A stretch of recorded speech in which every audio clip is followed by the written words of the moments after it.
Bienvenue sur Africa 24 dans cette nouvelle édition du 12-15. Voici les titres de l'actualité. Grand retour de Nkosazana Dlamini Zuma dans la vie politique sud-africaine. L'ancienne présidente de la Commission de l'Union africaine bénéficie du soutien de la Ligue des femmes de l'ANC.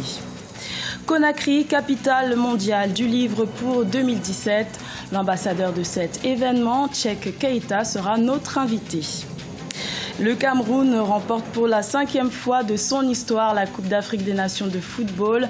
L'heure est aux festivités à Yaoundé.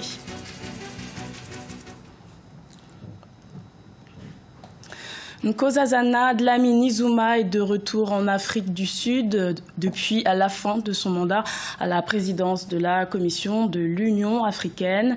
Elle est présentée comme une possible candidate à l'élection présidentielle de 2019. Deogracias Podo.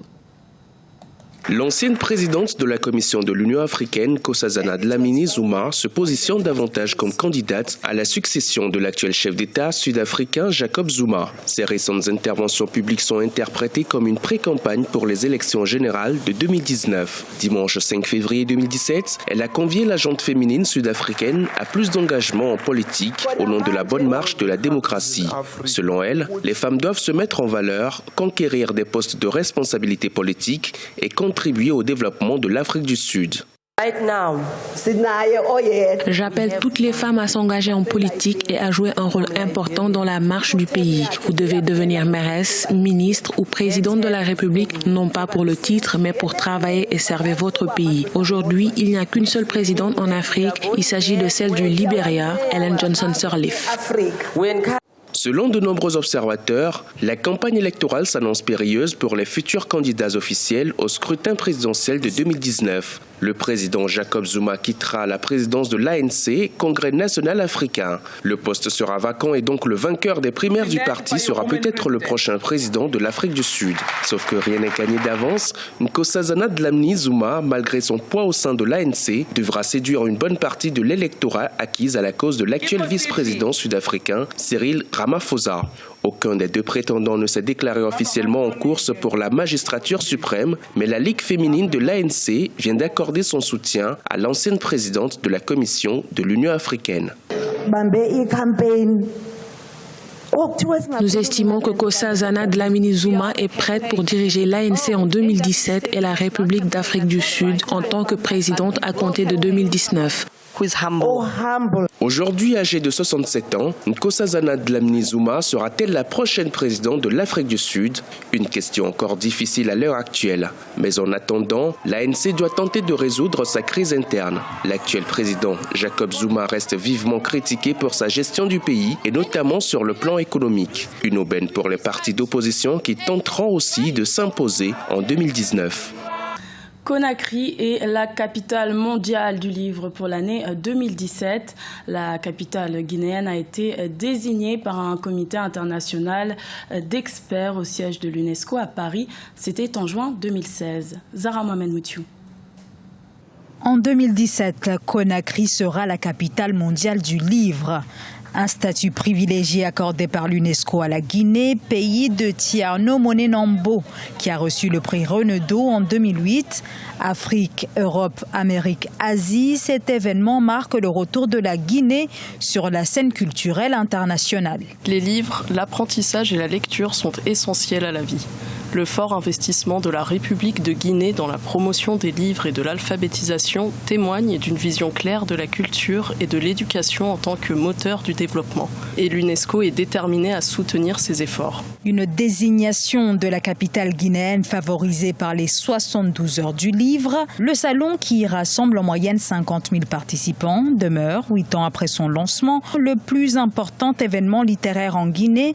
Et après Alexandrie en Égypte en 2002 et Port Harcourt au Nigeria en 2014, Conakry est la 3e ville africaine désignée capitale mondiale du livre. Conakry, il y a seulement 12 pays au monde qui ont eu cet honneur. Et donc ça va permettre d'abord de faire connaître nos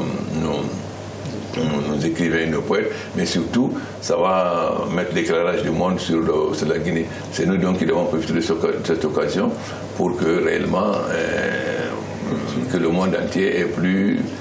Voilà. Vous savez, la Guinée a été pendant longtemps un pays isolé, coupé très souvent sur la scène internationale. Donc cela va permettre de donner une meilleure visibilité à la Guinée. Donc nous allons tout faire pour que l'année du livre là soit un grand succès. L'enfant noir de Kamaralaya, Sunjata ou l'épopée mandingue de Djibril Tamsir-Niane. La Guinée se prépare à exposer son potentiel aux professionnels du livre. Beaucoup espèrent que cet événement aura un impact sur la politique de scolarisation en Guinée, où moins d'une personne sur deux sait lire et écrire. Conakry, plateforme du livre, rendez-vous à partir du 23 avril 2017.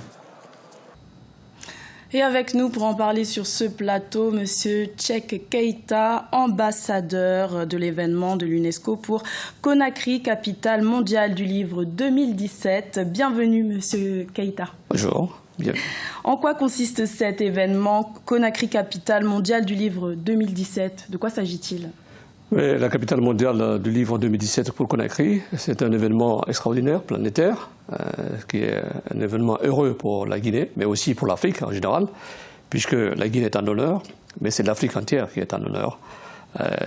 La Guinée devient le 3e pays d'Afrique à recevoir cet honneur, et la Guinée compte mobiliser les ressources des jeunes, des femmes et de tout le peuple pour arriver à prouver à la conscience du monde que la Guinée est un beau pays, c'est un pays d'écrivains, c'est un pays qui est prêt à s'ouvrir au monde par la culture.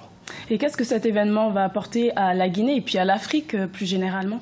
Cet événement est porteur de beaucoup de choses pour la Guinée et pour l'Afrique, parce que la Guinée va organiser pendant cet événement une formation pour les jeunes pour le livre, tous les métiers qui concernent le livre, c'est-à-dire de l'administration des bibliothèques au point de lecture. Ça va impacter la formation, ça va impacter une révolution au niveau de la conscience populaire, ça va impacter aussi des vocations, parce que vous savez, aujourd'hui le digital est en train d'émerger et le livre aussi sera demain digital. Je pense que nous allons faire un travail pour que tous ces métiers se retrouvent, pour que les jeunes qui sortent de l'école soient impactés par ces métiers d'avenir, pour essayer de remplir pleinement leur place dans cet événement mondial qui sera Conakry, capitale mondiale du livre. Et quels sont les freins à l'émergence de la littérature africaine aujourd'hui ? Vous savez, spécifiquement, notre pays a été un pays qui était un peu loin de la promotion du savoir, parce que notre pays, pendant un certain nombre d'années, a connu des problèmes politiques. Nous avons été gérés par des régimes militaires, et donc les priorités n'étaient pas dans le savoir et dans l'instruction. Et aujourd'hui, le gouvernement est en place, avec la campagne qui a été menée par le comité de direction de Conakry, capitale mondiale du livre, le commissaire général. Ils ont réussi à faire passer le projet de la Guinée. L'UNESCO a choisi la Guinée par la qualité du dossier, parce que le dossier impactait l'apport des jeunes et la mobilisation populaire et la soif de lire de la Guinée, malgré que la Guinée n'a pas pu, pendant 50 ans, construire des bibliothèques et des points de lecture, mais le projet porteur de Guinée, capitale mondiale du livre, a pris en compte cette problématique et la problématique aussi de l'alphabétisme. Aujourd'hui, en Guinée, nous sommes à 45% du taux d'alphabétisation. Nous comptons porter ce taux à 60% comme les autres pays, mais en faisant un travail sur le terrain pour donner la possibilité aux jeunes d'aimer le livre. Vous savez, quand vous envoyez les enfants au livre et qu'ils apprennent à lire et aussi qu'ils aiment le livre, c'est aussi une façon de les aider à émerger. Et comment se porte le marché de l'édition en Guinée ? Alors, le marché de l'édition est en avance parce que depuis la campagne de promotion de Conakry, capitale mondiale du livre, le commissariat général a travaillé avec les bibliothécaires, avec les associations, avec les quartiers, avec les régions, avec les ministères, pour essayer d'impacter cet événement, pour créer un tissu qui va pouvoir recevoir les bibliothèques, les coins de quartier des lectures, et aussi pour que tout le monde puisse s'impliquer globalement pour porter cet événement, Guinée, capitale mondiale du livre. Vous savez, madame, le livre, c'est le savoir, le livre porte l'instruction, le livre porte l'avenir, le livre porte le savoir. Et justement, près de 38% des adultes africains sont analphabètes. Quelles sont les solutions pour y remédier ? Les solutions, c'est mettre un poids massif sur le savoir, sur la promotion de l'excellence. Vous savez, nos pays ont des budgets parfois très peu dans l'éducation nationale, alors que nous avons des budgets, très gros budgets sur la défense ou d'autres secteurs. Je pense que les pays africains ont compris que le savoir est important, le savoir c'est vraiment indispensable.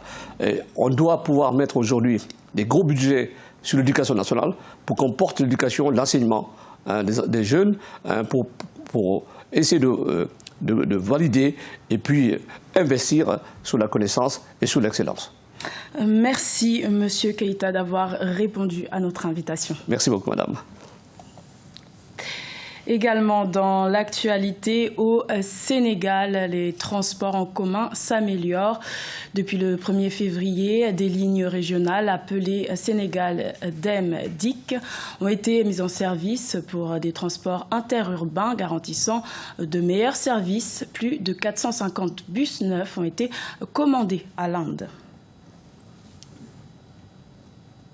L'heure est à la fête pour les supporters camerounais après la victoire des Lions indomptables 2-1 face à l'Égypte ce dimanche 5 février. Le Cameroun remporte son 5e titre de Coupe d'Afrique, 15 ans après son dernier sacre. Reportage de Viviane Bauken.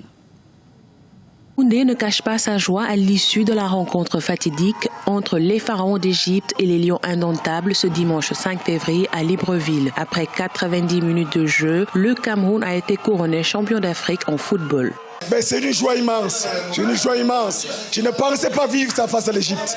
J'ai pleuré en 2006, j'ai pleuré en 2008, j'ai pleuré en 86. Aujourd'hui, je peux sourire. Je suis fier des Lions. Vive le Cameroun! Vive le Cameroun! Vive le Cameroun! Ambiance similaire dans les familles qui attendent depuis plusieurs années cette consécration du Cameroun. L'euphorie est totale, marmites et toutes sortes d'ustensiles de cuisine ont été sollicités par les supporters pour manifester leur joie. Les ruelles ont pris un coup par moyen de circuler. À Yaoundé, la joie se contamine. On avait besoin de ça pour que le peuple se fortifie et croit encore dans les Lions indomptables. C'était nécessaire de gagner ce soir. Vive Cameroun!